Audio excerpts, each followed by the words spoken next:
Hello students, good morning to all of you. Welcome to Aurora IAS Academy. So, ఈరోజు మనము ఈ వీడియోలో in fact ఈ లెక్చర్లో టీజీపీఎస్సీ గ్రూప్ 1 మెయిన్స్కి సంబంధించి ప్రత్యేకంగా ఒక చాలా ఇంపార్టెంట్ మాడ్యూల్, మోస్ట్ అడ్వాన్స్డ్గా అనలిటికల్గా చాలా పాయింట్ వైజ్గా నీట్ డయాగ్రామ్స్తో మీరు ప్రజెంట్ చేయగలిగేటటువంటి ఒక మాడ్యూల్ ఎకనామీ మాడ్యూల్. చాలామంది దీన్ని మోస్ట్ డిఫికల్ట్ అని చెప్పి చెప్తా ఉంటారు, కానీ నేను మాత్రం దాన్ని మోస్ట్ డిఫరెంట్ అని చెప్పి చెప్తాను. సో ఈ ఎకానమీకి బేసికల్గా మనకు 3 సెక్షన్స్గా డివైడ్ చేయడం జరిగింది. Indian economy, Telangana economy plus development problems అని చెప్పి ఎన్విరాన్మెంట్ లింక్ చేసుకుంటూ అక్కడ ఇవ్వడం జరిగింది. సో ఈ 3 కాంపనెంట్స్లో కూడా మనము చాలా డీటెయిల్డ్గా 2 కాంపనెంట్స్ని నేను టచ్ చేస్తాను. Okay, so Indian economy plus Telangana economy, ఈ 2 కాంపనెంట్స్ని అనగా 100 మార్కుల పేపర్ ఏదైతే ఉందో ఈ 100 మార్కులను నేను మీతో డీల్ చేయబోతున్నాను. మిగిలిన 50 మార్కులు మాత్రం అనదర్ 50 మార్క్స్, దీంట్లో కూడా కొన్ని కాంపనెంట్స్ మనమే టచ్ చేస్తాం, లైక్ గ్రోత్ అని, డెవలప్మెంట్ అని, హెచ్డిఐ అని, certain components we are going to touch. Okay, దీన్ని మనకు director sir Srihari Kakarla sir ఈ కాంపనెంట్ని టచ్ చేయబోతున్నారు. సో అసలు ఎకనామీ అంటే ఏంటి, సిలబస్ని ఈరోజు మనం అర్థం చేసుకునే ప్రయత్నం చేద్దాం. ఆ సిలబస్ ఆధారంగా ఎలాంటి ప్రశ్నలు వస్తాయి, ప్రశ్నలు ఎలా వస్తే మన అప్రోచ్ ఎలా ఉండాలి, ఆన్సర్ ఎలా రాయాలి అనేటువంటి కాంపనెంట్స్ని టచ్ చేద్దాం. So first of all syllabus చూడండి ఒకసారి. సిలబస్ చూస్తే ఇండియన్ ఎకనామీలో మనకు మొట్టమొదటగా మెన్షన్ చేసినటువంటి టాపిక్ నేషనల్ ఇన్కమ్, జాతీయ ఆదాయం అంటాం, నేషనల్ ఇన్కమ్. సో ఈ నేషనల్ ఇన్కమ్ అనేటువంటి టాపిక్ని చాలామంది ప్రిలిమ్స్ పాయింట్ ఆఫ్ వ్యూలో చదివేసి ఉంటారు. జాతీయ ఆదాయం అంటే ఏంటి, జాతీయ ఆదాయంలో ఏ కాంపనెంట్స్ ఉంటాయి, జీడిపి అంటే ఏంటి, ఎన్డిపి అంటే ఏంటి, జిఎన్పి అంటే ఏంటి, ఎన్ఎన్పి అంటే ఏంటి. ఓకే, అండ్ అలాంటి కాంపనెంట్స్ని మీరు ప్రిలిమ్స్లో టచ్ చేసినప్పటికీ కూడా మనకు నేషనల్ ఇన్కమ్ నుండి ఫర్ ఎగ్జాంపుల్ ఒక ప్రశ్న వచ్చే అవకాశం ఉంది. ఎలాంటి ప్రశ్నలు వస్తాయి, like explain the national income accounting methods, జాతీయ ఆదాయ లెక్కింపు పద్ధతులను వివరించండి అంటారు. జాతీయ ఆదాయ లెక్కింపు పద్ధతులు అంటే మనకు 3 పద్ధతులు రాయాలి. ఏవేవి, ఎక్స్పెండిచర్ మెథడ్ అంటాం, వ్యయ మదింపు పద్ధతి, ఉత్పత్తి మదింపు పద్ధతి అంటాం, ప్రొడక్షన్ మెథడ్, ఆదాయ మదింపు పద్ధతి అంటాం, అనగా ఇన్కమ్ మెథడ్. క్వశ్చన్ ఎలా అడిగితే అలా రాయాలి. ఇక్కడ మనకు ఎక్కడ కూడా నేషనల్ ఇన్కమ్ అకౌంటింగ్ అనేటటువంటి కాంపనెంటే మెన్షన్ చేసింది, కానీ they haven't touched something like explain in detail about GDP, NDP. Okay, అవి అడగలేదు. ఫర్ ఎగ్జాంపుల్ ఇంకొక క్వశ్చన్ చూడండి. సపోజ్ కొంచెం అనలిటికల్ క్వశ్చన్ వస్తుంది. Why the world countries looking for an alternative to GDP? ప్రపంచ దేశాలు జీడిపికి ఆల్టర్నేటివ్ని ఎందుకు వెతుకుతున్నారు, దీని స్థానంలో ఇంకా వేరే సూచికలు ఎందుకు చూస్తున్నారు అంటే మీకు ఇక్కడ రాయాల్సింది ఏంటంటే what are the drawbacks of GDP, జీడిపిలో ఏ లోటుపాట్లు ఉన్నాయి, జీడిపి లెక్కింపులో ఎటువంటి నష్టాలు మనకు కనిపిస్తున్నాయి. అలాంటి question is this particular question. Okay, కొన్ని సందర్భాల్లో they will ask suggest alternatives to GDP అంటారు. Suggest any alternatives to GDP అంటే జీడిపి కాకుండా ఇంకా ఎనీ అదర్ ఆల్టర్నేటివ్స్ ఉన్నాయా? Yes, there are alternatives, absolutely. GNH ఉంది, గ్రాస్ నేషనల్ హ్యాపీనెస్ ఉంది, GVA ఉంది, గ్రాస్ వాల్యూ యాడెడ్ ఉంది, లైక్ హెచ్డిఐ ఉంది, హ్యూమన్ డెవలప్మెంట్ ఇండెక్స్ అంటాం, మానవ అభివృద్ధి సూచిక అంటాం. సో ఇలాంటి alternatives why are they becoming more popular? మీరు ఒక చూడండి, ప్రపంచవ్యాప్తంగా జాతీయ ఆదాయాన్ని ఎఫెక్టివ్గా చేసేది ఓన్లీ ఇండియా మాత్రమే. అండ్ ఇండియా మాత్రమే జాతీయ ఆదాయాన్ని ఎఫెక్టివ్గా చేస్తుందంటే ఇతర దేశాలు జాతీయ ఆదాయాన్ని ఒక బెస్ట్ సూచికగా పరిగణించరు. ఎందుకనంటే దాంట్లో కొన్ని లూప్ హోల్స్ ఉన్నాయి, ఖచ్చితంగా వాటిని మనం అడ్రస్ చేయాల్సినటువంటి అవసరం ఉంటుంది. Next, explain the national income accounting before independence అంటారు. భారత స్వాతంత్రం పూర్వం జాతీయ ఆదాయ లెక్కింపు ఆధారాలు ఏమిటి అని అంటారు. స్వాతంత్రం పూర్వం అని అంటే మీరు బ్రిటిషర్ల కాలం నుండి రాయాలి. ఓకే, మళ్ళీ బిఫోర్ ఇండిపెండెన్స్ అన్నారని చెప్పి మళ్ళీ ఈ సింధు నాగరికత నుండి రాసుకుంటూ రావద్దు. Okay, so it is before independence. You will connect with Dadabhai Naoroji. Okay, next ఇంకా కొంచెం టిపికల్ క్వశ్చన్ రావచ్చు చూడండి. From Dadabhai Naoroji to NSO, explain the evolution of national income accounting అంటారు. చూడండి, ఫ్రమ్ దాదాబాయ్ నరోజీ నుండి NSO వరకు జాతీయ ఆదాయ పరిణామ క్రమాన్ని వివరించండి అంటారు. Explain the evolution of national income accounting అంటే చూడండి, క్వశ్చన్లోనే they have touch Dadabhai Naoroji అన్నారు. దాదాబాయ్ నరోజీ నుండి మనం ఎక్కడి దాకా వెళ్ళాలి? From Dadabhai Naoroji to NSO. How we have changed, okay, from British India till NSO, how the national income accounting has been changed. That is the demand of this particular question. Okay, sectoral contribution ఉంటుంది, like why services sector is contributing more to the national income, explain with reasons అంటారు. సేవా రంగము జాతీయ ఆదాయానికి అత్యధిక కేటాయింపులు, అత్యధిక contribution ఎందుకు చేస్తుంది? కారణాలతో వివరించండి అంటారు. ఎక్స్ప్లెయిన్ విత్ ద రీజన్స్ అంటారు. ఎక్స్ప్లెయిన్ విత్ ద రీజన్స్ అంటే మీరు ఏం చేయాలి? ఇలాంటి క్వశ్చన్లో ఎస్ చూడనమ్మా, కంపల్సరీ ఎకనామీ ఆన్సర్స్ రాస్తున్నారు అని అంటే మీరు ఎగ్జామ్ నన్ను ఇంప్రెస్ చేయాలి. ఎగ్జామ్ నన్ను ఇంప్రెస్ చేయాలి అని అంటే న్యాచురల్గా you will have to get the clear cut database. ఒక సరైన డేటాబేస్ అన్నది మీరు తప్పనిసరిగా పాటించాలి. ఓకే, ఫర్ ఎగ్జాంపుల్ కొన్ని ఫ్యాక్ట్స్ అండ్ ఫిగర్స్ అయితే మీరు బై హార్ట్ చేయాల్సిందే. Okay, certain facts and figures are there which I want you people to mug up those things. Okay, చూడండి క్వశ్చన్ ఏమడిగినారు? Services sector. Services sector is contributing more currently అంటే మీరు 3 డేటాస్ని ఖచ్చితంగా గుర్తుపెట్టుకోవాలి. One is 1951, 1991, 2024. 1951 1951, 1991 1991, ఎందుకంటే సంస్కరణల తర్వాత సమయంలో, సంస్కరణల అనంతరం అంటే ప్రస్తుతం 2024లో. ఓకే, సో మీరు ఎవల్యూషన్ చూపించాలి. 1951లో what is the role of services sector, ఎంత శాతం, ఎంత వాటా కలిగి ఉంది? 1991లో ఎంత ఉన్నింది?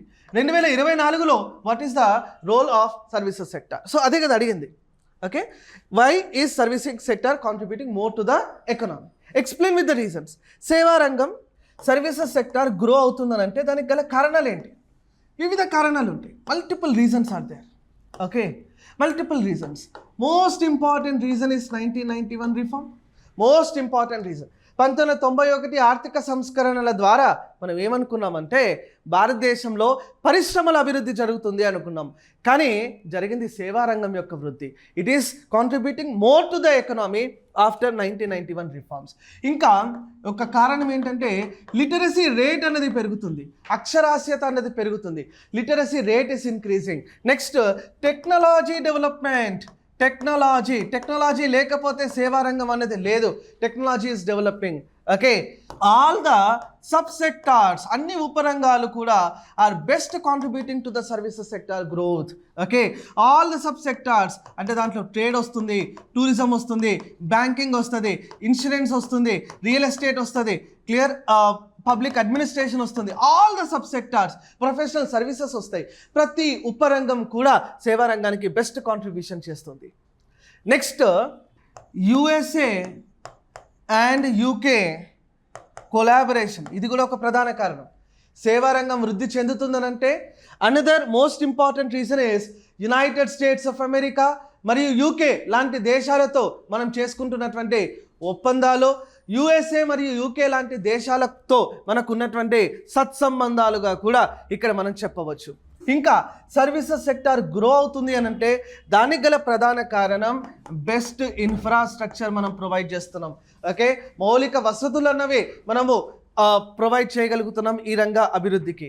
నెక్స్ట్ ఇంకొక ప్రధాన కారణం ఏమిటి అంటే we are actually trying to increase the FDI, విదేశీ పెట్టుబడులను మనం ఈ రంగంలో ప్రోత్సహిస్తూ ఉన్నాము. Foreign direct investment is seen increasing in this particular sector. So question ఎలా అడిగినారమ్మా మిమ్మల్ని, why is services sector contributing more to the national income? Services sector జాతీయ ఆదాయంలో పాత్ర అత్యధికంగా ఎందుకున్నది, కారణాలతో వివరించండి అని అన్నారు. కారణాలంటే మీరు ఇటువంటి కారణాలు రాస్తే you will be safe all together. Got the point everyone? Yes. Next second చాప్టర్లో మనకు పేర్కొన్నటువంటి ఒక ప్రధాన అంశము పేదరికం మరియు నిరుద్యోగం అంటామమ్మా.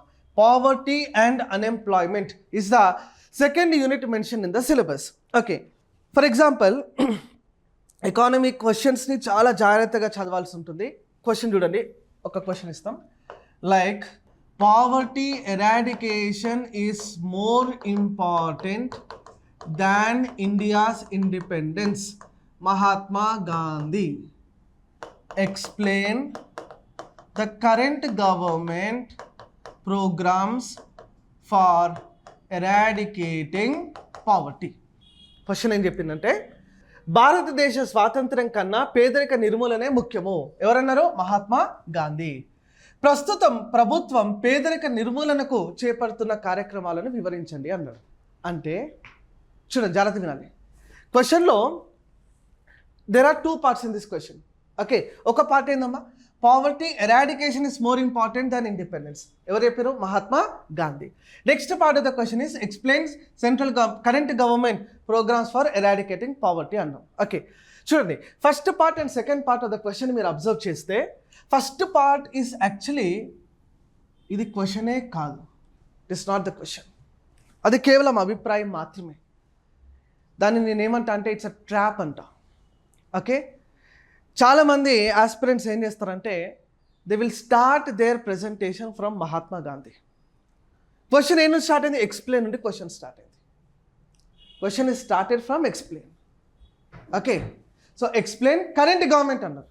కరెంట్ గవర్నమెంట్ దీంట్లో explain poverty eradication post India's independence అని కూడా అనొచ్చు.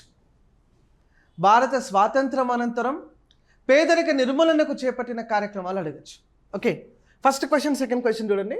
ఫస్ట్ క్వశ్చన్లో కరెంట్ గవర్నమెంట్ అన్నారు. కరెంట్ గవర్నమెంట్ అంటే ప్రస్తుత ప్రభుత్వం. ప్రస్తుత ప్రభుత్వం అంటే 2014 నుండి ప్రస్తుతం ఇప్పటి వరకు చేపడుతున్నటువంటి కార్యక్రమాలు.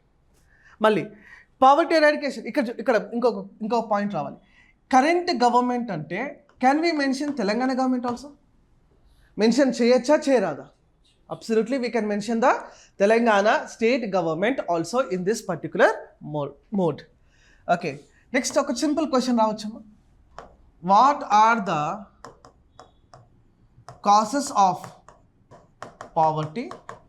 Also explain the remedies. పేదరిక కారణాలు ఏమిటి, దానికి పరిష్కారాలను సూచించండి అని కూడా క్వశ్చన్ రావచ్చు. Explain what are the causes of poverty. What are the causes of poverty? For example poverty, పేదరిక కారణాలు ఏంటమ్మా? Why poverty is caused? ఇద్దరు కూడా బెస్ట్ ఫ్రెండ్స్ ఉంటారు.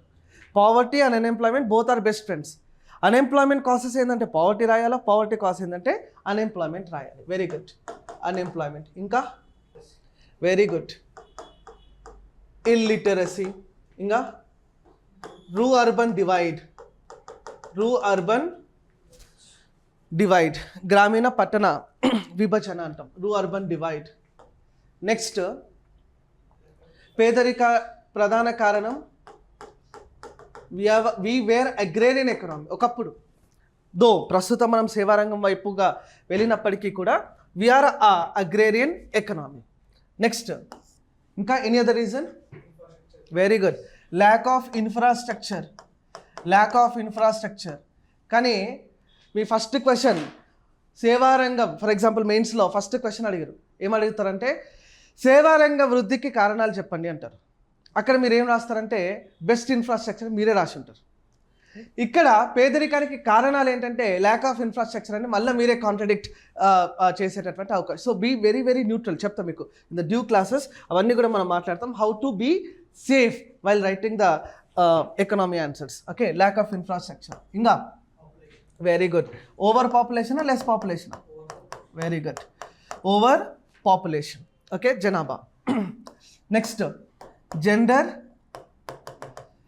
ఇన్ఈక్వాలిటీ, స్త్రీ పురుషుల అసమానత్వాలు. రీజనల్ డిస్పారిటీస్, రీజనల్ డిస్పారిటీస్, ప్రాంతీయ అసమానత్వాలు అంటాం, రీజనల్ డిస్పారిటీస్. నెక్స్ట్ ఇంకా పేదరిక కారణాలు ఏమేమి ఉంటాయమ్మా?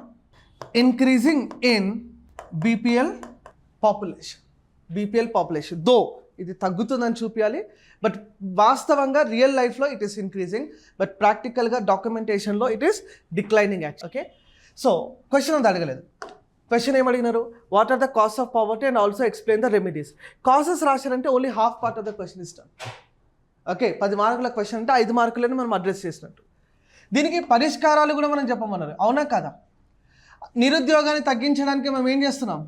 వివిధ కార్యక్రమాలు తెచ్చినాం, కానీ దాంట్లో మనం సక్సెస్ఫుల్ కార్యక్రమంగా రాయాల్సింది ఎంజీ నరేగా. ఎంజీ నరేగా అంటే ఏంది? MG NREGA Mahatma Gandhi national rural employment guarantee act. Illiteracy NEP రాయొచ్చు, national education policy, new education policy, నూతన విద్యా విధానం, లేదా సర్వశిక్ష అభియాన్, ఇలాంటి కార్యక్రమాలు. రూ అర్బన్ డివైడ్, రూ అర్బన్ మిషన్, రూ అర్బన్ మిషన్, ఈ కార్యక్రమం గురించి రాయొచ్చు. Plus Sansad Adarsh gram Yojana, Sansad Adarsh gram Yojana. Sansad Adarsh gram Yojana యొక్క ఉద్దేశం ఏందమ్మా? ఆదర్శ గ్రామాలుగా, గ్రామాల దత్తత చేసుకొని గ్రామాలను ఆదర్శ గ్రామాలుగా మనం రూపొందించాలన్నది సంసద్ ఆదర్శ్ గ్రామ్ యోజన పథకం యొక్క ప్రధాన ఉద్దేశంగా మనం చెప్తాం. ఆదర్శ గ్రామం. ఓకే, మీరు చూసే ఉంటారు మహేష్ బాబు సినిమా. ఏం సినిమా? శ్రీమంతుడు. శ్రీమంతుడు సినిమాలో ఏముంది? శృతి హాసన్ ఉంది. ఓకే, ఇంకా సో ఆ గ్రామాల దత్తత, that is adoption of the villages concept. Agrarian economy, yes, మనము అగ్రికల్చర్ ప్రొడక్షన్ని కూడా మనం పెంచే ప్రయత్నం మనం చేస్తున్నాము by giving what? MSP, PM Kisan, అవునా కదా? Pradhan Mantri Fasal Bima Yojana, KCC, Kisan credit cards, ఇలాంటి కార్యక్రమాల ద్వారా మనం వ్యవసాయాన్ని కూడా అభివృద్ధి చేస్తున్నాం. ల్యాక్ ఆఫ్ ఇన్ఫ్రాస్ట్రక్చర్, మౌలిక వసతులు పెంచడానికి you can write about PM Gati Shakti, PM Gati Shakti. Plus you can also write about Bharatmala, Sagarmala. Okay, like SEZ, special economic zone అంటాం. పాపులేషన్, జనాభా నియంత్రణకు బేసికల్గా మనము దేశవ్యాప్తంగా ఒక పెద్ద ఎత్తున పథకాన్ని అయితే ఇప్పటి వరకు మనం ప్రారంభించలేదు. జనాభా నియంత్రణ ప్రయత్నించినటువంటి మొట్టమొదటి ప్రధాని శ్రీమతి Indira Gandhi. During the era of Shrimati Indira Gandhi they have introduced the injectable contraceptives. Injectable contraceptives అంటే it is to maintain a healthy gap between one child and the another. దాన్ని ఇంజెక్టబుల్ కాంట్రాసెప్టివ్స్ అంటాం. కంపల్సరీ ఫ్యామిలీ ప్లానింగ్ని కూడా తీసుకొచ్చినటువంటి ప్రధాని శ్రీమతి ఇందిరాగాంధీ. ఆ తర్వాత జనాభా నియంత్రణకు ఒక పాపులేషన్ కమిషన్ని మనం ఏర్పాటు చేస్తాం under the chairmanship of MS Swaminathan అధ్యక్షతన. ఆ కమిషన్ని కూడా మీరు రాయవచ్చు. Gender inequality. జెండర్ ఇన్ఈక్వాలిటీ అంటే స్త్రీ పురుషుల అసమానత్వాలు తగ్గించడానికి మనం ఏం తీసుకొచ్చినాం? Equal pay for equal work. ఇస్తున్నామా? ఇవ్వట్లేదా? ఎస్, సమాన పనికి సమాన వేతనాన్ని మనం ప్రవేశపెట్టడం జరిగింది. ప్రాంతీయ అసమానత్వాలను తగ్గించడానికి ఏక్ భారత్ శ్రేష్ఠ భారత్ అనే కార్యక్రమం. ఏక్ భారత్ శ్రేష్ఠ భారత్. ఓకే, బీపీఎల్ జనాభా పాపులేషన్, బీపీఎల్ జనాభాను తగ్గించడానికి మనము పేదరిక నిర్మూలనకై మనము వివిధ కార్యక్రమాలు లైక్ జీవన్ జ్యోతి బీమా యోజన. ఓకే, ఒక పేద కుటుంబంలో ఎవరైనా కూడా మరణిస్తే ఆ కుటుంబానికి 2 లక్షల రూపాయల ఇచ్చేటటువంటి కార్యక్రమం. ప్రధానమంత్రి అటల్ పెన్షన్ యోజన, 60 సంవత్సరాలు నిండిన తర్వాత పెన్షన్ ఇచ్చేటటువంటి కార్యక్రమం. పీడిఎస్ ద్వారా మనం ఏం చేస్తున్నాం? పబ్లిక్ డిస్ట్రిబ్యూషన్ సిస్టమ్ ద్వారా ఆహార ధాన్యాల పంపిణీ మనం చేయగలుగుతున్నాం. నెక్స్ట్ ఐసిడిఎస్ ద్వారా, ఇంటిగ్రేటెడ్ చైల్డ్ డెవలప్మెంట్ స్కీమ్ ద్వారా మనము పౌష్టిక ఆహారాన్ని మనం పెంచేటటువంటి ఒక ప్రయత్నం చేస్తున్నాం. So all these are actually contributing are the remedies. మన క్వశ్చన్ అదే అడిగారు చూడండి. What are the causes of poverty, also explain the remedies. So అప్పుడు మాత్రమే మనము హోల్ ఆఫ్ ద 10 మార్క్ క్వశ్చన్ని అడ్రస్ చేసినట్టు. నెక్స్ట్ ఇదే క్వశ్చన్లో, ఇదే టాపిక్లో they can directly touch what are the highlights of MG NREGA. MG NREGA కార్యక్రమం ముఖ్య అంశాలు ఏమిటి అని కూడా అడగవచ్చు. What are the highlights of the programme call MG NREGA, పేదరికం నిరుద్యోగం చాప్టర్లో. Next what is the status of India in multidimensional poverty అనొచ్చు. ఓకే, బహుళ కారక పేదరిక సూచికలో భారత్ యొక్క స్థితి ఏమిటి, what is the status of India in multidimensional poverty. 2 రకాల ఇండెక్సెస్ని మీరు ఇక్కడ మెన్షన్ చేయాలి. One is global MPI, global multidimensional poverty index. Next national MPI, జాతీయ multidimensional poverty index. Global MPI release చేసేది ఎవరు? రిలీజ్ చేసేది very good UNDP plus OPHI, United Nation Development Programme plus Oxford poverty and human development initiative. National MPI release చేసేది Niti Aayog. So ఇక్కడ మీరు అన్ని dimensions, పేదరికాన్ని సూచించేటటువంటి ప్రతి డైమెన్షన్ బేసికల్గా మీరు 3 కాంపనెంట్స్లో ఈ ఆన్సర్ రాయాల్సి ఉంటుంది. Health, education, standard of living. Okay, ఈ 3 కాంపనెంట్స్ని టచ్ చేస్తూ you will be writing this particular answer. Okay, next post independence of India, post భారత స్వాతంత్రం అనంతరం పేదరిక అంచనాలను వివరించండి అనొచ్చు. ఇంకొక question, post India's independence what are the efforts to estimate poverty, పేదరిక అంచనా వివరాలు. అంటే ఇక్కడ ఏం రాస్తారు, ఇక్కడ వస్తాయి అన్ని కమిటీలు, పేదరికంలో మీరు చదువుకున్నటువంటి ప్రతి committee.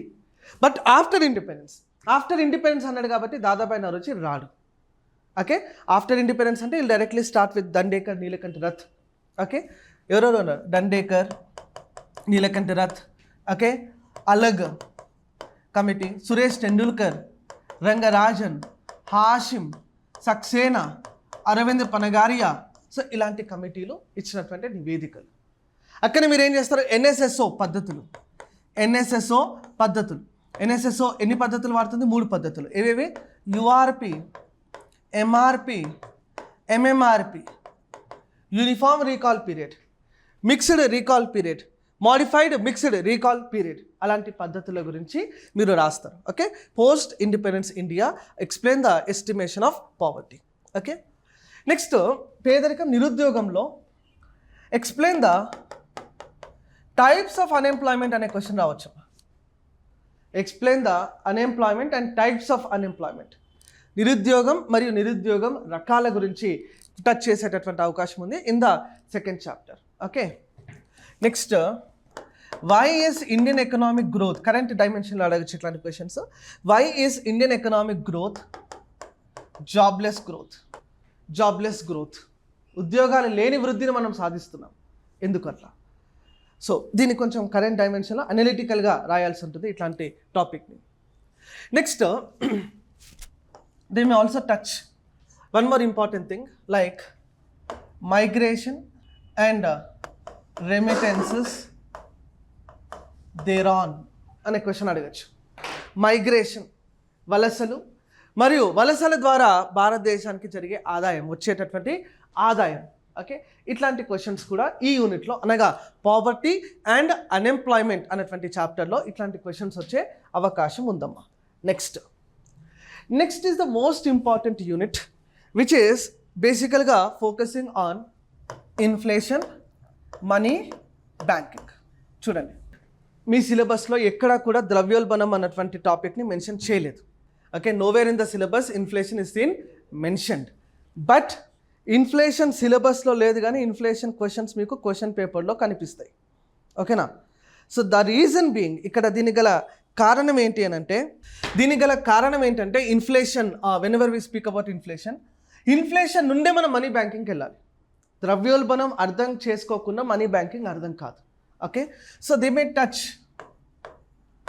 A very basic question, what is inflation, what are the types of inflation. Paper ఈజీగా అడిగితే ఇట్లాంటి క్వశ్చన్లు అడగచ్చు. ద్రవ్యోల్బణం ఏమిటి, ద్రవ్యోల్బణ రకాలు ఏమిటి అని అడగచ్చు. What is inflation and what are the types of inflation? They can touch this kind of question. ద్రవ్యోల్బణం ఏంటి? It's the sudden rise in the price of goods and services. వస్తు సేవల యొక్క ధరలు సడన్గా పెరిగితే దాన్ని మనం ఇన్ఫ్లేషన్ అంటాం. ఇన్ఫ్లేషన్ అంటే ఏంటమ్మా? Demand is high, supply is low, the price will go high. Demand అధికంగా ఉంది, సరఫరా తక్కువగా ఉంది, అప్పుడు ధరలు అనేవి పెరుగుతాయి. ఫర్ ఎగ్జాంపుల్, ఇండియా మొత్తానికి ఒక 1000 టన్నుల టమాటోస్ కావాలి, కేవలం 100 టన్నులు మాత్రమే ఉన్నాయి. అప్పుడు టమాటో ధర పెరుగుతుందా తగ్గుతుందా? పెరుగుతుంది. Demand may also increase. For example, this is the completely rainy season in Telangana. తెలంగాణలో ఇది వర్షాకాలం. ఈ వర్షాకాలంలో అందరికీ కూడా గొడుగులు కావాలి. తెలంగాణ మొత్తం ఒకే గొడుగు ఉంది. There is only one umbrella the whole of Telangana. అప్పుడు ఏమవుతుంది? ఆ ఒక్క గొడుగు యొక్క ధర 1000 రూపాయలు ఉండేది 10,000కి వెళ్ళచ్చు, 20,000కి వెళ్ళచ్చు. దానిపైన బిడ్డింగ్ కూడా జరగవచ్చు. సో ఇన్ఫ్లేషన్ ఉంటే what is the assumption here? ద్రవ్యోల్బణం ఉన్నది అని అంటే ప్రజల చేతిలో డబ్బు అధికంగా ఉన్నట్టు. Whenever there is inflation, it means that the people are having more money in their pockets, meaning they are demanding more. ఆ డిమాండ్ని మనం కట్టడి చేయాలి. Inflation is good, inflation is never bad. Inflation is good provided it is controllable. ద్రవ్యోల్బణం అనేది నియంత్రించే స్థాయిలో ఉంటే ద్రవ్యోల్బణం మంచిది. ఎంత? 4 ± 2% ఉంటే that is actually good for the economy. And 4 ± 2% ఇది మనం సిపిఐలో ఉండాలని చెప్పి చెప్తాం. సో అలాంటి క్వశ్చన్స్ అడుగుతారు. How is inflation measured? ద్రవ్యోల్బణాన్ని ఎలా కొలుస్తాము, లేదా ద్రవ్యోల్బణాన్ని కొలిచే పద్ధతులు ఏమిటి అని అడుగుతారు. సో అట్లాంటి క్వశ్చన్ అడిగినప్పుడు you'll be writing about WPI గురించి రాస్తారు, సిపిఐ గురించి రాస్తారు, GDP డిఫ్లేటెడ్ గురించి రాస్తారు, PPI ప్రొడ్యూసర్ ప్రైస్ ఇండెక్స్ గురించి యుల్ బి రైటింగ్. క్వశ్చన్ ఏం అడిగారు చూడండి. హౌ ఈస్ ఇన్ఫ్లేషన్ మెజర్డ్ అంటే WPI wholesale price index, CPI అంటే communist party of consumer price index. Okay, GDP deflator, PPI అంటే ఏందమ్మా? Producer price index. సో ఇలాంటివి questions can be asked. Control of inflation. Control of inflation, ద్రవ్యోల్బణాన్ని నియంత్రించే పద్ధతులు. ద్రవ్యోల్బణాన్ని నియంత్రించడానికి మనకు 2 పద్ధతులు ఉంటాయి. ఒకటి మానిటరీ పాలసీ, ద్రవ్య విధానము. అనదర్ ఫిస్కల్ పాలసీ, ఆర్థిక విధానము. So they can directly touch explain the monetary policy tools to control inflation. APPSC group 1 question. Monetary policy tools to control inflation. Monetary policy tools అంటే ఎవరు ప్రిపేర్ చేస్తారు? Monetary policy అంటే RBI. Fiscal policy అంటే రూపొందించేది ఎవరమ్మా? Central government. ఈ monetary పాలసీలో CRR, SLR, repo rate, reverse repo rate, open market operation, liquidity adjustment facility, ఇలాంటి points అన్నీ కూడా మీరు మెన్షన్ చేయాల్సి ఉంటుంది. చూడండి, టాపిక్ ఏమో మనీ అండ్ బ్యాంకింగ్, కానీ ఇన్ఫ్లేషన్ లేకుండా క్వశ్చన్స్ రావు. Okay, then they can touch another important component like NPAs, non performing assets, and steps to reduce. Non performing asset అంటే ఏమిటి, మరియు వాటిని తగ్గించడానికి తీసుకున్నటువంటి చర్యలు ఏమిటి? Okay, what are the steps that are taken to reduce the NPA, non performing asset. ఇట్లాంటి కొన్ని క్వశ్చన్స్ కూడా they can actually touch. Okay, then money and banking నుండి బ్యాంకింగ్ సెక్టార్ రిఫార్మ్స్ లాంటి questions రావచ్చమ్మా.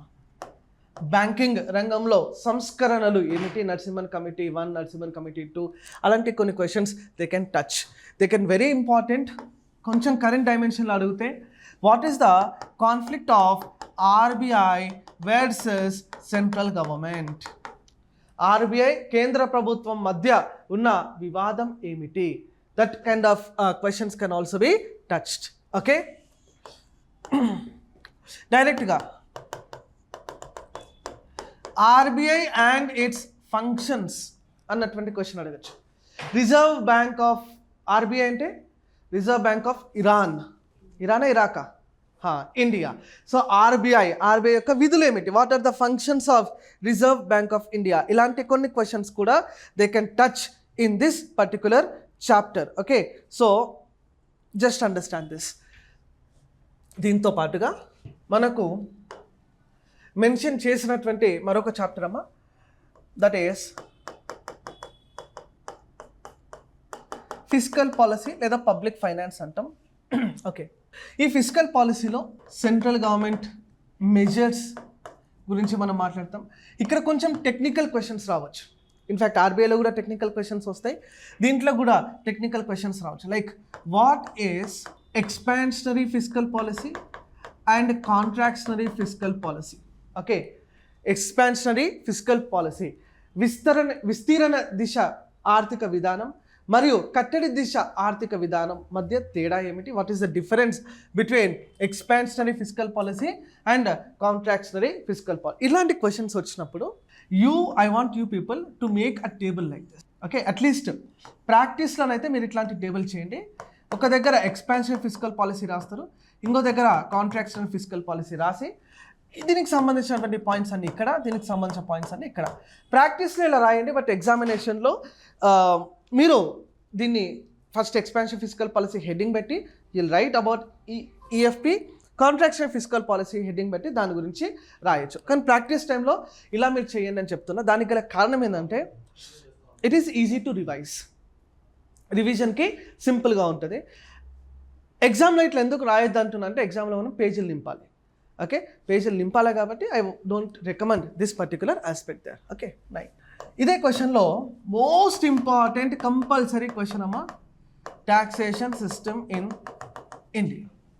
Taxation system in India, భారతదేశంలో పన్ను వ్యవస్థను వివరించండి అంటారు. నెక్స్ట్ ఇదే టాపిక్లో most important topic GST, goods and services tax. GST pros and cons అడగచ్చు.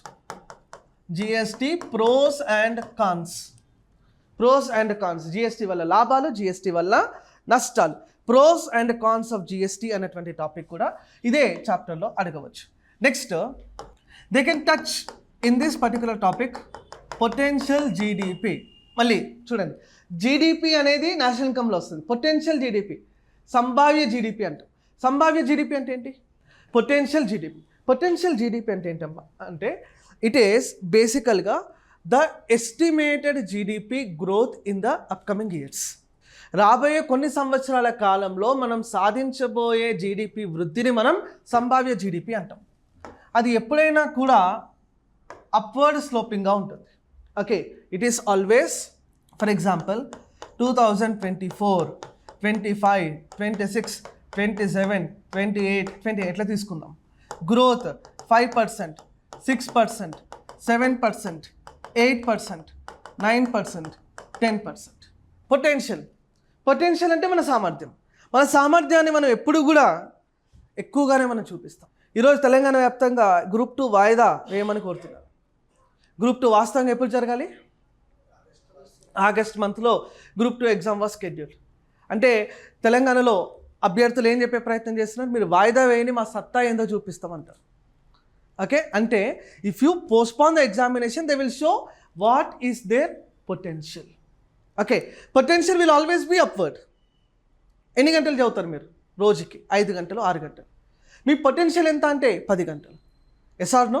సిమిలర్గా ఇక్కడ కూడా potential GDP should be always shown upward sloping. అంటే దాని అర్థం ఏంటి, 2024లో మనము ఈ స్పీడ్లో గ్రో అవబోతున్నాం, 25లో ఈ స్పీడ్లో గ్రో అవుతాం, 26లో we will grow at this speed, 27లో ఈ స్పీడ్లో అలా.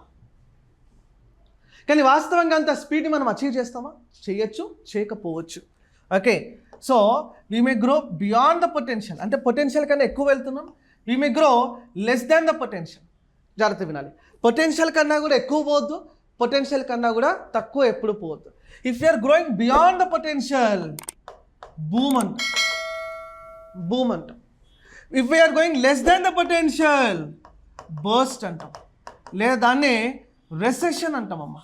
రెసెషన్, ఆర్థిక మాంద్యం. రెసెషన్ అంటే కన్సిక్యూటివ్గా 2 క్వార్టర్లకు ఉంటే we call it as a recession. Okay, 2 quarters means 2024 to 25, how many quarters will be there? 4 quarters. Yes or no? 1, 2, 3, 4. So ఇక్కడ కంటిన్యూస్గా 2 క్వార్టర్లకు ఈ జీడిపి డిక్లైన్ అయిందనంటే, గ్రోత్ డిక్లైన్ అయిందంటే దాన్ని మనం రెసిషన్ ఉన్నప్పుడు మన ఆర్థిక విధానం ఎలా ఉండాలి? బూమ్ ఉన్నప్పుడు what should be our fiscal policy? Expansionary, contractionary, counter cyclical, fiscal, ఇలాంటి questions. Technical, most technical chapter ఇది. ఈ చాప్టర్లోనే they will ask explain the fiscal policy during boom and recession అంటారు. ఓకే, ఆర్థిక అభివృద్ధి, ఓకే, మరియు ఆర్థిక మాంద్యం సమయంలో ఆర్థిక విధానం ఎలా ఉండాలి, ఎలా పాటించాలి అనేటువంటి క్వశ్చన్స్ మిమ్మల్ని ఇక్కడ అడిగే అవకాశం ఉందమ్మా. Okay, they can touch this kind of questions also in this particular chapter. Fiscal పాలసీలోనే they can touch some other important components also, like FRBM act గురించి మనం టచ్ చేయొచ్చు. ఓకే, ఎఫ్ఆర్బిఎం చట్టం, fiscal responsibility budgetary management act అంటాం. FRBM చట్టము, ఆ FRBM చట్టము ద్వారా ఆ టార్గెట్స్ ఏవైతే ఉంటాయో ఆ టార్గెట్స్ మనం ఎలా రీచ్ అవుతున్నాం అనేటువంటి కాంపనెంట్ టచ్ చేయొచ్చు. ఇక్కడే మనకు